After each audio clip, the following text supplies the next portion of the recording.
Monsieur le Premier ministre, un demi-mandat d'isolement et d'ultra-moderne solitude, code du travail, crise des EHPAD, casse du service public ferroviaire, colère des ronds-points, mouvement des sapeurs-pompiers, crise de l'hôpital et désormais mouvement de votre projet de retraite à point qui franchit les caps de 40 jours de mobilisation. Démonstration de votre incapacité à répondre à la demande de justice sociale, fiscale et territoriale. Vous voulez forcer des réformes comme celle des retraites sans faire la démonstration qu'elle incarne un progrès pour les salariés. Même avec les défauts de l'actuel système, vous ne réussissez pas à convaincre. Donc vous esquivez. Vous, l'âge pivot à la porte, c'est pour mieux revenir par la fenêtre sous la forme de l'âge d'équilibre.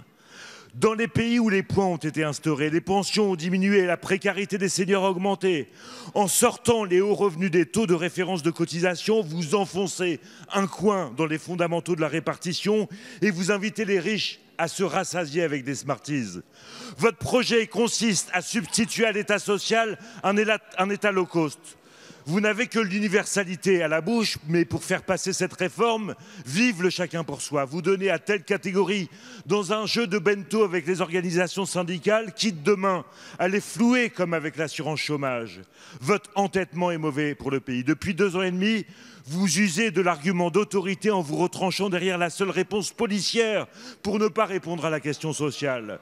On nous annonce maintenant, avec la procédure accélérée, avec le recours aux ordonnances, qu'on va s'asseoir sur le Parlement. Malgré ces simagrées, la lucidité est grande. Les corps broyés, les visages fatigués verront leur retraite abîmée par votre réforme. Dans les champs, la lucidité est grande. La revalorisation des retraites agricoles que nous avons proposée, vous l'avez refusée. Ce n'est qu'un leurre. Allez-vous retirer votre mauvais projet, ouvrir une véritable négociation ou entacherez-vous votre mandat dans votre incapacité à réconcilier la France? Merci, monsieur le député. La parole est à monsieur Laurent Pietraszewski, secrétaire d'État chargé des retraites. Merci, monsieur le président, mesdames et messieurs les députés, monsieur le député Sébastien Jumel. Moi, je pense que vous êtes trop fin connaisseur de votre territoire, trop fin connaisseur des réalités sociales de votre environnement pour ne pas voir, ne pas partager avec nous la réalité des petites retraites. Car dans vos questions, elles étaient nombreuses pendant vos 2 minutes de prise de parole. Je voudrais bien pouvoir y répondre, mais j'ai peur de ne pouvoir répondre à tout.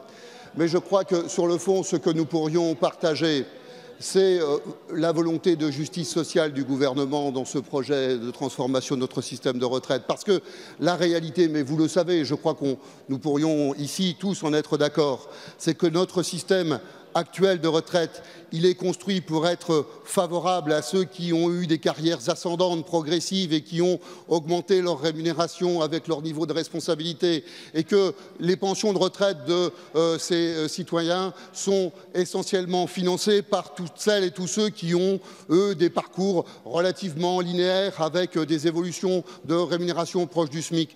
La réalité de ce que nous proposons, monsieur Jumel, sur le fond devrait, à mon avis, au moins nous réunir. Ce que nous voulons, nous, c'est nous adresser à ceux des plus modestes. Ce que nous voulons, nous, c'est faire que, sur le fond, les 120 000 Français, les 120 000 citoyens français qui doivent aller jusqu'à 67 ans pour annuler l'âge de la décote, puissent demain partir plus tôt. C'était l'objet de la proposition de l'âge d'équilibre. Et vous savez que la notion d'âge d'équilibre est importante car si vous, comme nous sommes attachés à la solidarité intergénérationnelle, nous sommes dans le cadre d'un système par répartition parce que nous croyons, oui, ensemble, et je crois vous aussi avec nous, que sur le fond, que ceux qui travaillent aujourd'hui, par leurs cotisations, payent les pensions de ceux qui sont en retraite. C'est bon pour notre démocratie, c'est bon pour notre vivre ensemble. Alors, je sais que vous n'êtes pas le soutien de cette réforme, mais je pense que nous pouvons partager ensemble son ambition de plus de justice sociale.